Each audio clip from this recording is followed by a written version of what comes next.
So, Mr. Kelleher, can you explain the changes made to the Dodd-Frank Act by the passage of S. 2155 a few years ago, and how those changes, particularly with regards to bank capital, left our financial system more vulnerable? Yes, thank you for the question. And I want to start by agreeing with the chairman that it was miserable management that primarily drove those banks into high-risk activities and ended up resulting in their failures. Those were avoidable also. Management ran those banks into the ground, and their boards failed to supervise them, and the regulators, frankly, didn't do their job either. There was plenty of blame to go around, and there's been no accountability even now. Unfortunately, there was an attempt to pass legislation, as you know, to claw back executive compensation under those circumstances that never saw the light of day.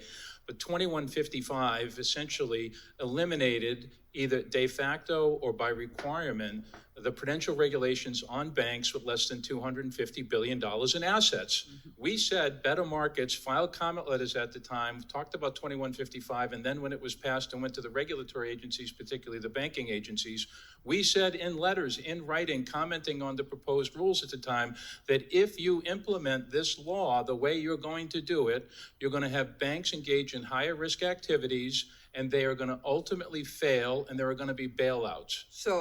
And that's exactly what happened. It was predictable, foreseeable, and that's what happened. So it's not entirely accurate to say that Dodd-Frank hasn't worked. Isn't a more accurate statement to say that changes made post-Dodd-Frank has weakened the original protections and caused vulnerabilities in our financial system?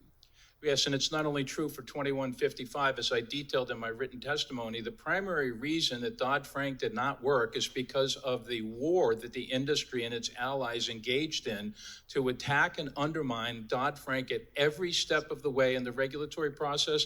And then when they didn't win in the regulatory process, they ran to court and sued to try and win in the judicial arena what they couldn't win in the regulatory arena or the legislative arena.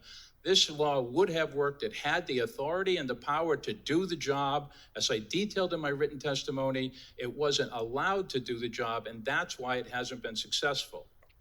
Like this hearing right now. Since 2011, the CFPB has secured more than $21 billion of relief for more than 205 million consumers. Unlike other financial regulators, Congress provided it with an independent funding mechanism. Yet, this has not stopped the Trump administration and congressional Republicans from trying to destroy the Bureau from within, including as part of the One Big Ugly Bill, which slashed the Bureau's operating funding nearly in half. Can you explain the potential harm facing not just consumers, but the broader financial system by slashing the Bureau's funding by such a large amount?